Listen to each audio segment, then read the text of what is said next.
why do you want to go there? I mean, they hate Americans. They don't, you know, it's a part of the world we shouldn't be in. At times I would question, I'm like, you know, is this the smartest thing to do?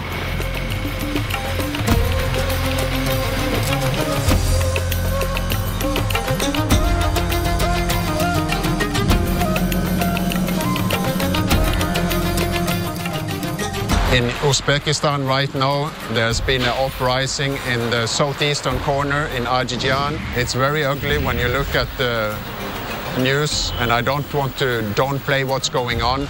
But of course, I'm a little nervous that that's going to affect our tour. But because if they close the border to Uzbekistan, even though we are not going to this troubled area, I really don't know the answer to what the outcome of our tour will be at that point.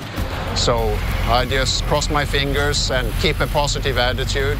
I had a little talk to the group yesterday, and I think that was in place because we need to have everybody on the same page, and I don't want anybody to freak out. I know people are sitting at home and getting a little freaky about our progress, so you just have to keep it calm, and I hope for the best that we don't have any issues. This group really seems to be amazing. Everybody's keeping their cool, everybody brings something different to the table. There's different personalities and different wrinkles going on here and there, but when the fan or when it really comes time, everybody's there completely. Getting into Uzbekistan was not a problem, despite recent violence between protesters and the authorities in the city of Andijan. However, due to political unrest in the country, the government has banned motorcycles from certain parts of the cities, and we're forced to ride in a convoy with at least 2 police cars through the entire country. The reason is that the motorcycles, you know, they're too loud. That's the explanation we've got. But as the rumor goes, and the rumors are the big source of information in this country, is that the president got some information that's going to be an attack on him from some kind of a motorcyclist. And what he did, he just prohibited motorcycling. And that's where we ended up. Convoy, got a long way to go and a short time to get there.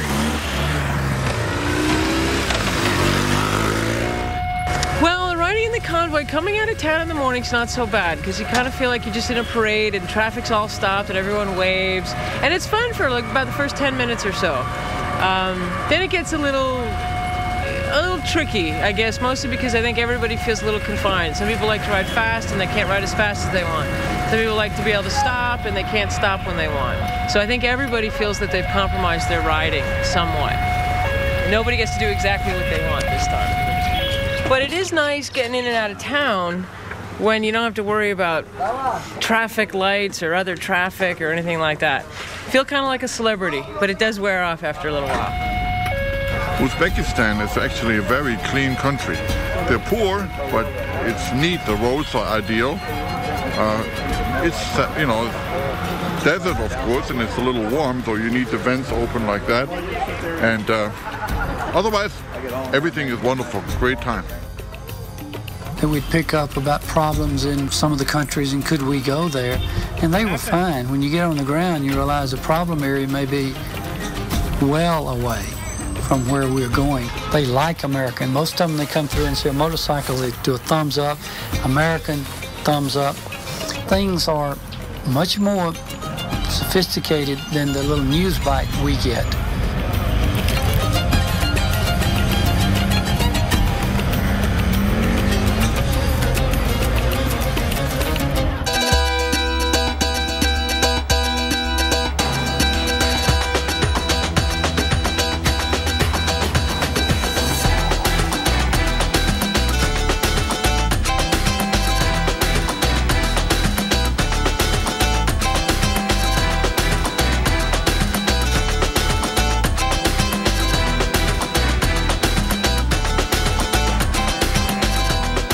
So the Central Asia, we consider the 5 stands, the former 5 Soviet republics.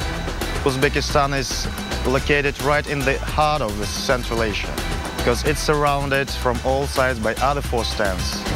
They call them the stands because it's like Turkmenistan, Uzbekistan, Kyrgyzstan, Kazakhstan, all the stands.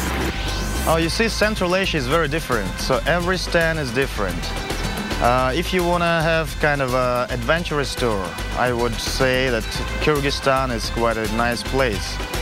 If you want to see more traditions, more history, you'd better go to Uzbekistan, which is right in the heart of this Central Asia and which stands right on the Great Silk Road.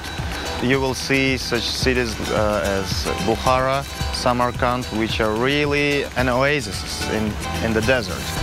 And historically, those places were on the Great Silk Road, so you will feel the atmosphere of the past in those cities.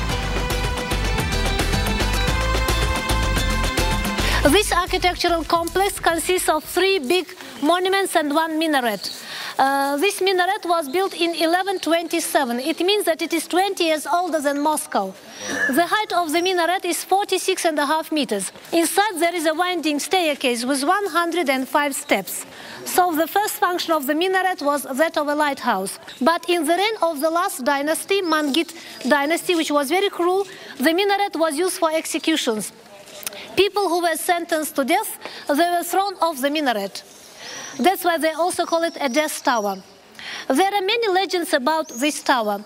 They say in 1220, when Bukhara was conquered by Genghis Khan destroyed the whole city. He destroyed all the monuments, but only this minaret was not touched. Because when he looked at the minaret, it was so high that he dropped his cap. His cap fell down, and he bent to pick it up, as if he bowed. Then he said, if this minaret makes such a great person as Genghis Khan bow to him, let him stay. So the minaret is greater than Genghis Khan. That's why he bowed to the minaret. The minaret is connected with the mosque Kalyan or Kalon, the biggest mosque in Bukhara and the second mosque in Central Asia, after the mosque Bibi Khanim in Samarkand. The area of the mosque is about 1 hectare. About 12,000 people can pray in this mosque simultaneously. There were more than 100 madrasas in Bukhara. Bukhara was a center of religion, a center of religious education.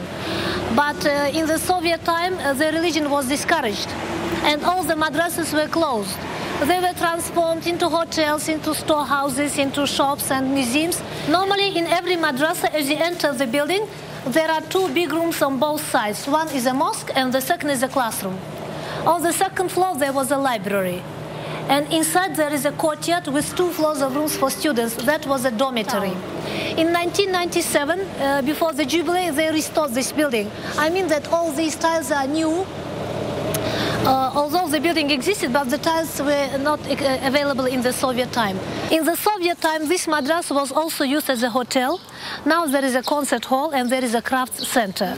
In the morning, the craftsmen come and they work in the rooms of the dormitory and they make different handicrafts.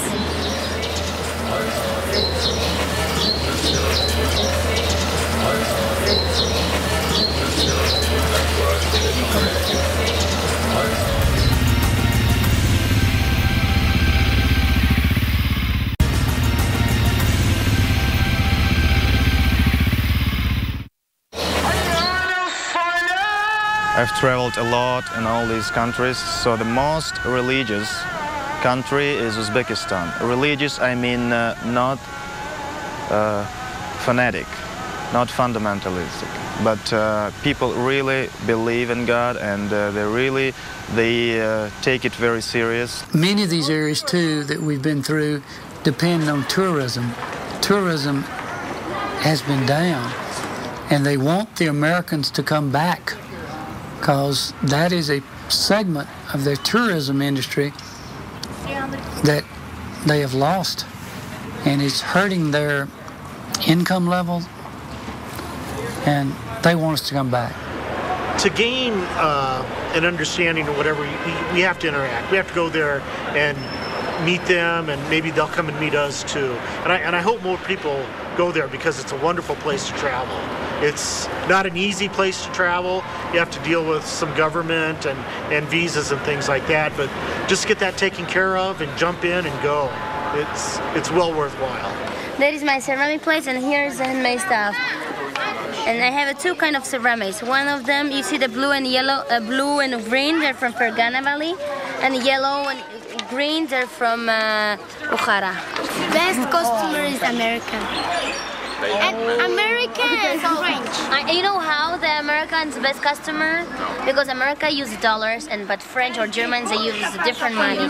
That's why. If American, we say $10, they know they don't have to change the money. $10, they will pay $10. If it's $20, they will pay $20 because they don't have extra change. You know what I love? I love in my job spend the money to buy for myself stuff. This is the best one. Having traveled through the country before, Helge comes prepared with prints of his photographs to give away. If he can only find the people in the pictures he took. You know him? No?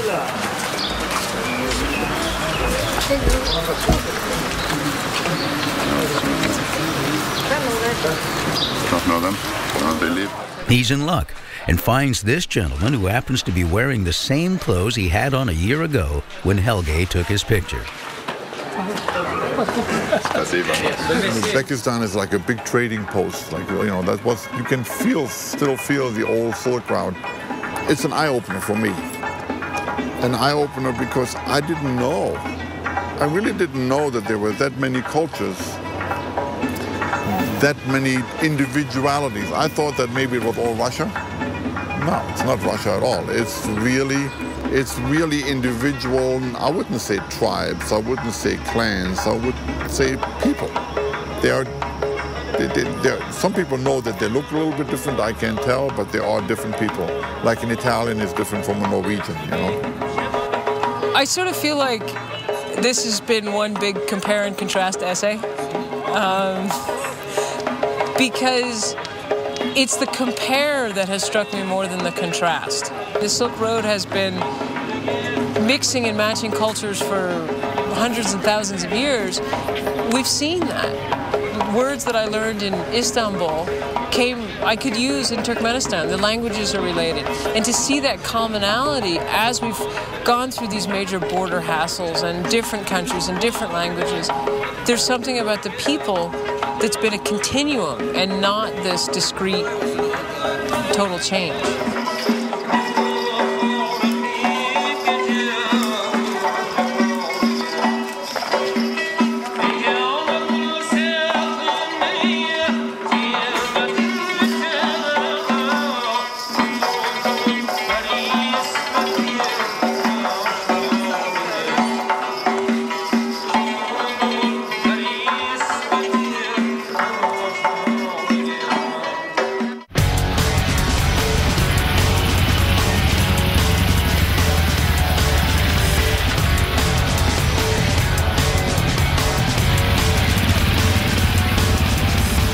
It is a beautiful sunlit day. I'm looking off. I can see the mountains. I need oil, but they don't have oil at this gas station. That's up the road somewhere. So anyway, we did this fantastic repair on the baggage. We found a nice welder. He welded those two places together. It makes the whole thing much more sturdy. Anyway, this is going to be a very fast trip this morning because we have police escort all the way. Some of them are fast and I have to catch up. Some of them are slow and I have to put on the brake. But normally it's pretty good. I mean, you don't have to get anywhere in a hurry because everyone's right here, you know. You can't hold anybody up. So I'm happy to get there. Miss all those checkpoints. It's a little warm, but we need to get going a little faster, then we'll find just great. I love it. The cop just hired a taxi because the police car broke down, so off we go to Tasker. There he comes, in the taxi. A few miles later, a real police car replaces the taxi and then quickly runs out of gas.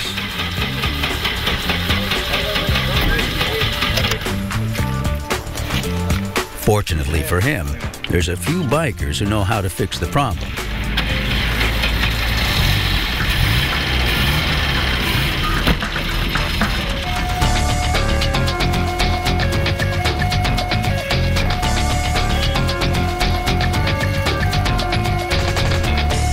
Such a simple thing as buying gas can be quite an adventure when you're traveling in another country.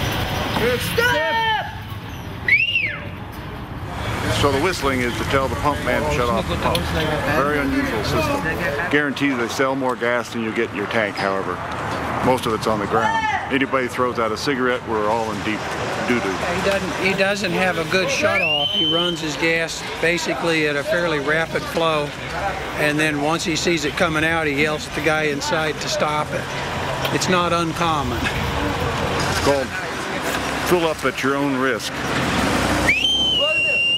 Stop! Good job. Спасибо. Second one, right?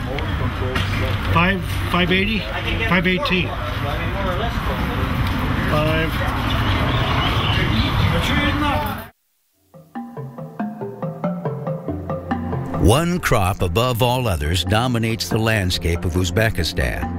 Despite its intensive need for water in this arid part of the world, cotton production rose to new heights under Soviet rule, and it remains an important export of the country. I would say that Uzbekistan has the most fertile area in the Central Asia. So that is why when you're there, you will see a lot of fields, a lot of gardens, orchards, and especially when you're in the bazaars. Bazaars is the main feature in Uzbekistan. So you will see a lot of different products, and it won't look like a supermarket in your country, but it is, you know, the abundance of different things.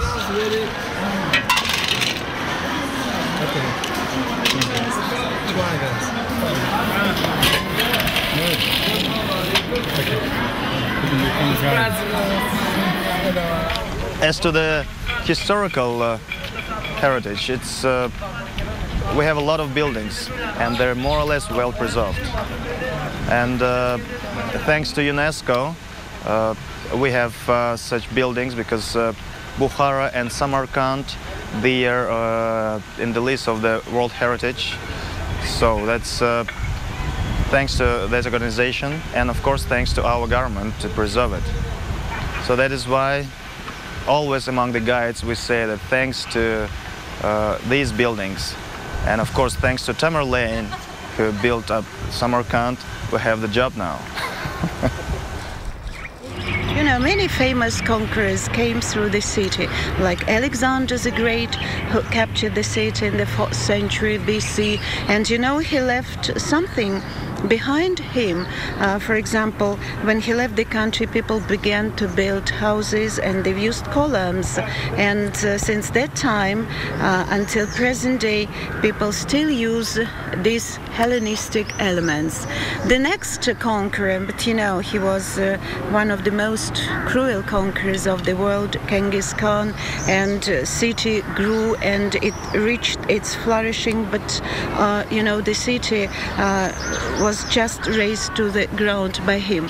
But the most of the history of Samarkand is connected with the name of Tamerlane, and you know, he left many beautiful buildings behind him, and if you stop to Samarkand, you can see very beautiful monuments survived since the time of Tamerlane. For example, you can visit the Gurimir mausoleum. It's just the mausoleum where Tamerlane found his last shelter. He himself and his relatives, but only men, not women, are buried here. The next one place I recommend you to see, it's a very famous Registan Square, which is nowadays is used as the Great Bazaar, as a great craft center. The culture, the history, are things that I didn't know about, and they're just intriguing. It's just a whole nother world. You know, and when we're in school, like grade school, high school, and we have our history classes, we don't learn much about that part of the world at all. And there's so much there. As an American, there's a whole history of this region and a way of thinking and looking at the world that's different from ours, that's older than ours, that makes one sit back and realize that the world is not Western-centric, not Western-oriented, as we Westerners think it is. When we were struggling in the West with civilization. Some of these civilizations through here were much more advanced than we.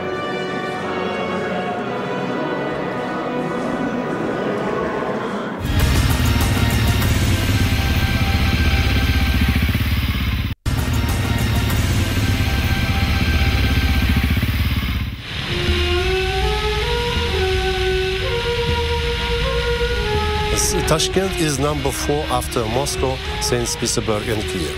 Territory is 240 square kilometers. So it is as big as Kiev by population. 2.5 million people is the population. Tashkent is divided into 2 parts. You can exactly divide it like they divide Delhi. In Delhi, there is a New Delhi and there is Old Delhi. We have the same. We are in New Tashkent now. You can see TV tower, 375 meters. At an altitude of 100 meters, there is a rotating restaurant. During 1 hour, it makes 2 circles. And the people who are sitting there have dinner and just observe from that altitude the city. For some people, it is very interesting to see that. And then there you see 9-storied buildings, prefabricated concrete houses. These are apartment houses of Soviet style. We still continue building that because they are very cheap. They're very cheap. 1 bedroom costs $1,000. The central thing, this rotunda, is the burial place. That is the common graves. That's where many people died really for nothing.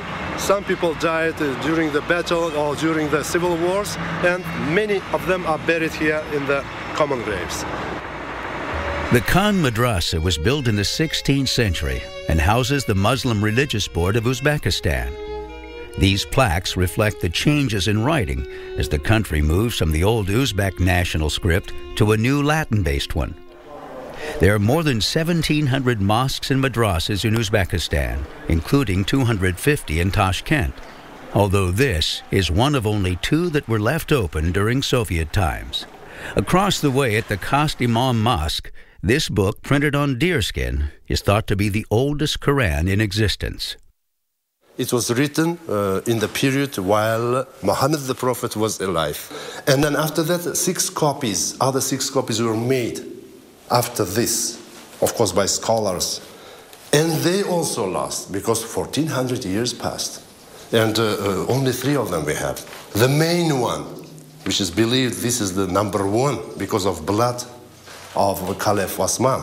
At his orders this book was written. And one is in Mecca, another one is in Yemen. The rest, those that were in Baghdad, those that were in Basra, those that were in Istanbul, they disappeared. No one knows.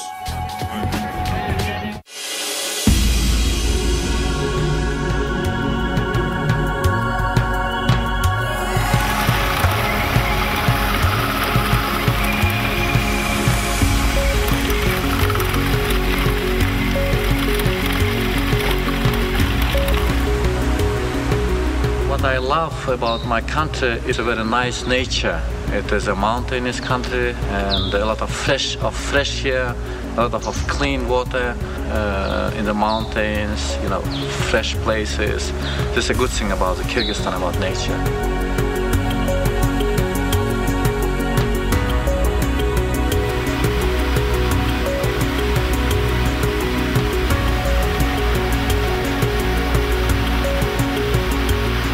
The Stan countries, that's former Soviet republics that now are independent and really struggling to find their identity in this region of the world.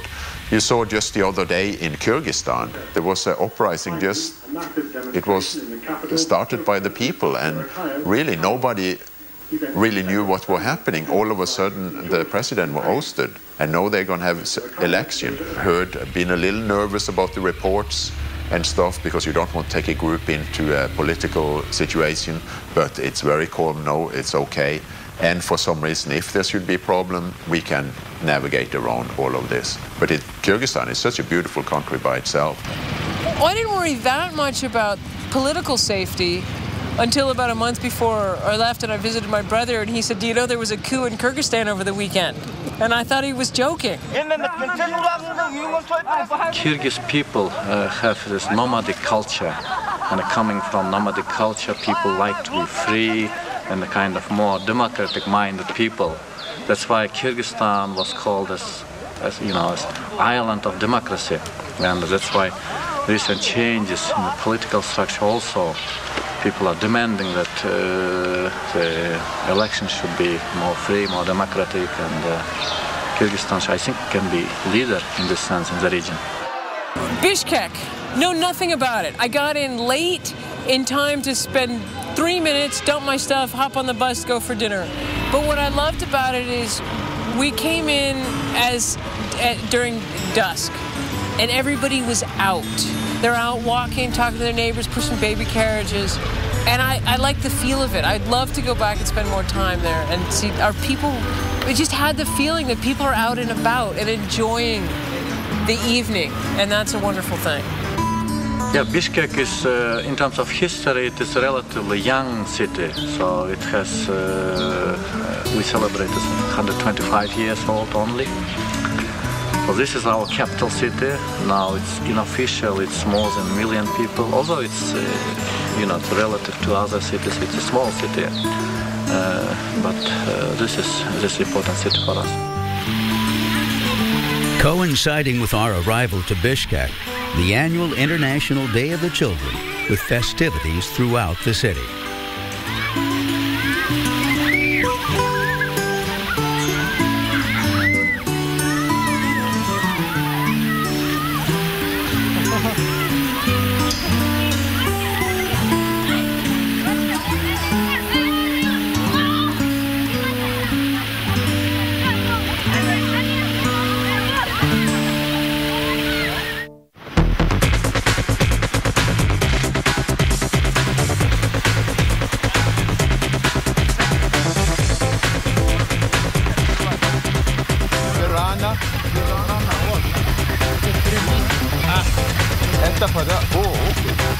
Сколько километров?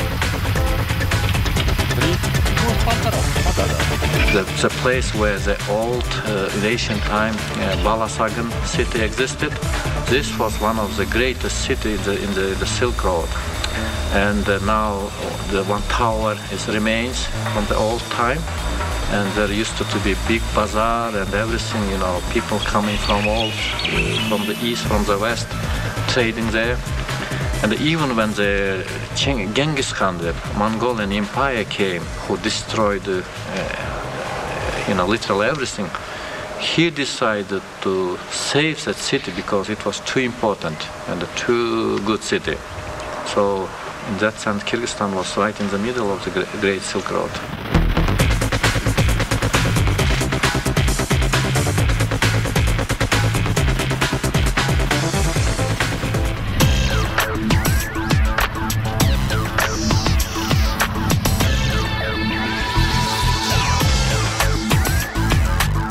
Kyrgyzstan, when we went to the Semenov Canyon, we were down at Lake Issyk-Kul, but it was fun riding up there because we got to take a lot of dirt roads and single track up into the mountains, and we saw where these people lived and everything. It was up in a deep valley up high in the mountains. It's just a perfect nature setting. It's just beautiful. Those are the interesting riding days, and I'll have to be honest with you, I don't expect a trip like this to be interesting riding. So I expect this to be a pavement trip with very few curves and straight. I was here to see the countries for the travel aspect. So the fact that I get a few bonus days where I'm really riding, it's just icing on the cake.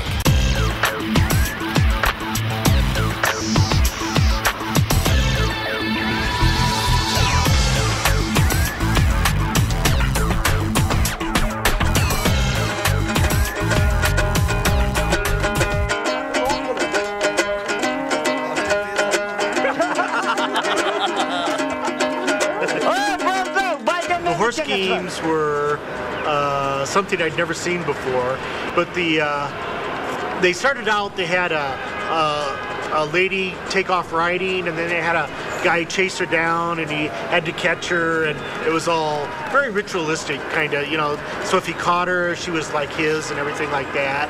So they did a couple games like that. I definitely did relate to these people, and they were very interested in our motorbikes and stuff, and they rode right with us on their horses as we're riding on our bikes and stuff. They were always looking over, checking us out, and riding up to their homestead there, as everyone was out looking at the bikes and everything. And even though we didn't speak the language, we had an interpreter, but you could still interact with them and you know, just kind of communicate on a level for sure.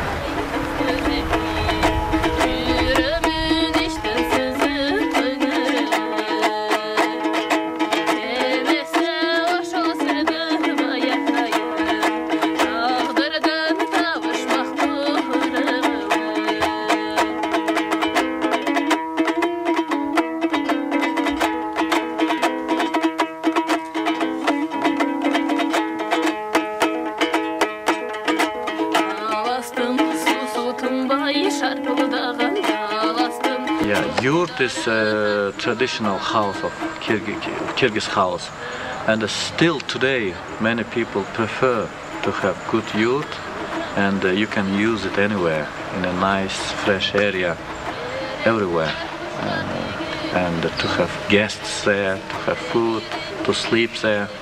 This is a wonderful, because this is all natural and all handmade. This is a good tradition which Kyrgyz people preserved. They don't live during the winter time. During the winter time they come down. Those places are called, you know, summer pastures. According to the old Kyrgyz tradition, so they used to take animal up in the high mountains during the summertime, and they would come back down during winter time. So they have winter places and summer places. But this is a very nice places to stay during summertime. This place is absolutely gorgeous. It's so green. I think it must cloud up and get a shower about every afternoon to stay green like this. 7,500 feet, thereabouts. This is no imagination. This is pretty cool stuff. Yeah, hard to get here though. I mean, it's tough to ride around the road a little bit. I had a little crash this morning and I banged up a little bit of the side of the crash bar, but everything else is okay though. Heads up, now we have to get back. A couple of river crossings, a couple of potholes, and we'll be okay. This is an awesome area.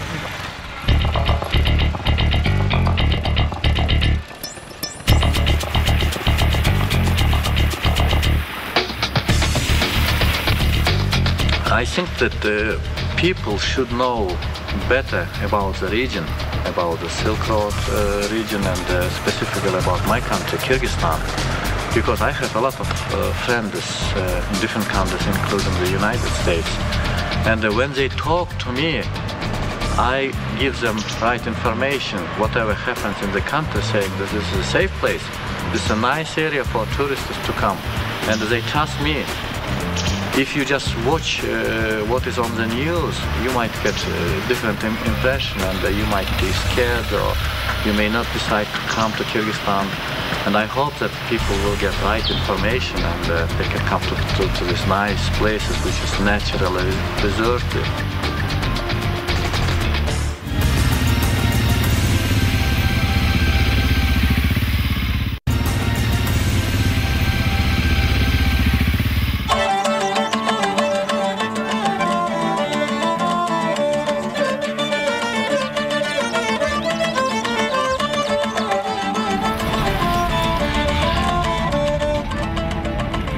So no idea what happened here? Yeah. I think you hit the gate. How do you feel? You feel like you're in one piece? Yeah. Well, except for his tooth. Yeah. You gotta see the teeth here. Broke my tooth. Damn. Where's the... How do you get the visor up? There. Now give us a smile. Yeah, lost 2 teeth. So it looks like you were here when I got here. Yeah, I came along and bike was sideways in the road and his legs were under it. I couldn't tell if it was laying on his legs for a while. He was laying face down, but he's fine. He just got a little shook up there for a minute. I don't even remember what happened. Well, by the looks of the skid marks, it started back there behind Roger's bike, and you got a little squirrely, and then you just slid around right here. So you must have went down back in there about where my bike is, maybe a little further back than that. Oh, wow. Yeah. I don't remember what happened. I was out. Did you lose your wallet? Okay, you're still on that.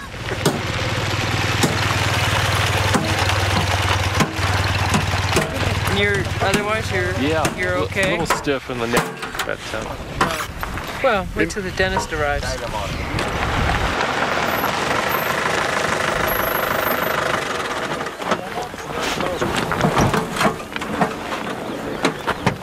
I made a boo-boo. Emergency repair. Oh, sakes alive. It's liable not to hurt. Yeah. Because there's no pulp showing. What happened here? Getting complacent is hazardous. Continuing to learn, continue to sharpen reflexes. And scanning, it sharpens, and at the end of the day, you're more tired than had you transported yourself over the same area with the car. But it has enhanced the enjoyment. So realizing that the danger is there sharpens your response, but it also enhances the reward that you get from it. The biggest risk, I think, to me as a physician is if someone's hurt or injured on this trip, there's not medical care available, and I don't really think people know how bad it is. And having your little MedJet card in your wallet is wonderful, assuming you can last 48 hours to get out of here, because they can't get you out of here very fast. See you at the border. How are you guys doing on these roads? We're doing great. We're doing okay. Yeah, it's fine. We'll keep it a little lower and slower. Okay. And we're going to keep our visors down and our jackets on. We'll see you in Kazakhstan. See you soon.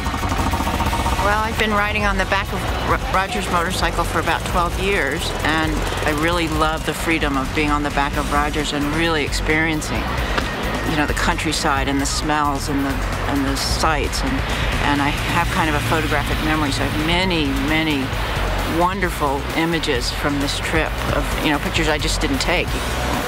When you're on the motorcycle, you can take some, but just, you know, families and children running and playing along the side of the road, and just all the animals and baby animals, and it's been a tremendous trip. From a motorcycle standpoint, we rode unfinished roads, high mountain passes, but if I had to pick one day, it was from Lake Issyk going into Kazakhstan, where we went over this high mountain border post on this plateau at probably 6,000 to 7,000 feet, where there were animals out grazing and almost no people. Roads were dirt, gravel, potholed when you got some of the blacktop, but it was just magnificent riding through it.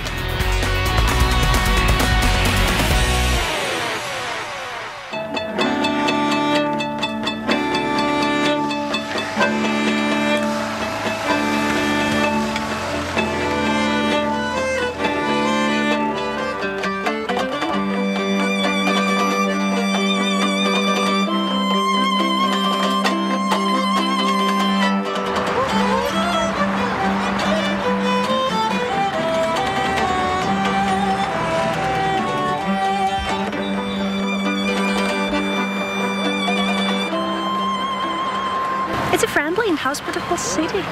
It's multinational. It's located in a beautiful place by the mountains. It was part of the northern branch of the Silk Road. And as I mentioned before, people went along the northern slopes of Tian Shan towards the Balhash Lake to trade salt and some precious stones from India, from China. And Almaty was one of the trade centers along the Great Silk Road because it's a former capital of Kazakhstan. There are many theaters and places to go out. And at the same time, there are about 36 or 37 international and national banks here. So I would call it a big cosmopolitan city, business and cultural center, southern capital of Kazakhstan. What is interesting about this cathedral is that it was rather lucky not to be used as a stables or a warehouse during the Soviet time. It was used at the Central Museum, National Museum of Kazakhstan, and in 1995 it was given back to the Russian Orthodox clergy. There was a restoration. Nowadays it's a functioning cathedral. So it's one of the pearls of Almaty, I would call, the beautiful landmarks of the city.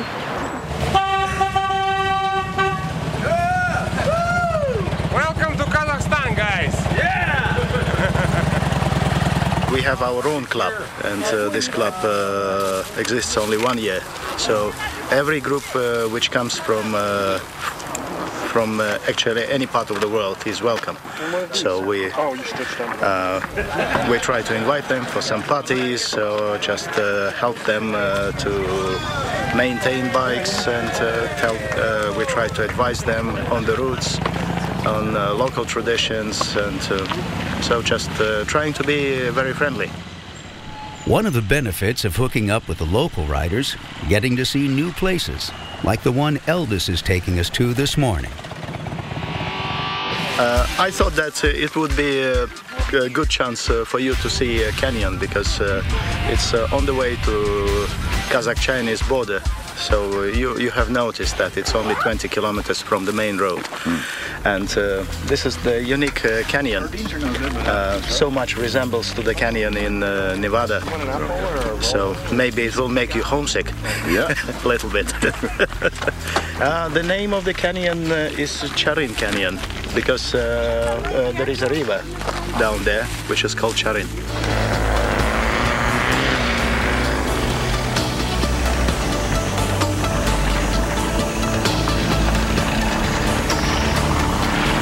What are you up to, Rick? Collecting apple seeds from all the apples that I can get in this area. Collecting apple seeds? Why? Yeah, got all 5 of them. Apples have 5 seeds, and I got 5 of them. Because Almaty means father of apples, and this is where geneticists believe that all apples came from. So I'm going to bring some of these apple seeds home, and hopefully they'll sprout when I plant them. Oh, really? So you're going to take them back to Oregon? Yep. And get the Almaty apple tree in your backyard? Yeah, I am. Oh man, that's cool. Yeah, I've already started an apple orchard. Yeah? And I don't think these will be all that good, but I got to do it anyway. Makes sense to me. Yeah. She was just excited to see Americans, and she was just joking, saying that I'm touching Americans. Well, the Silk Road adventure is, for me, has been truly an adventure. Every day has been an adventure, something different. The people have just been absolutely wonderful. I'm taken back by all the people. It's certainly changed my attitude. It's made me more aware that we are one world. These people here are no different than we are at home. They all have families. They all love their families. They're just wonderful people.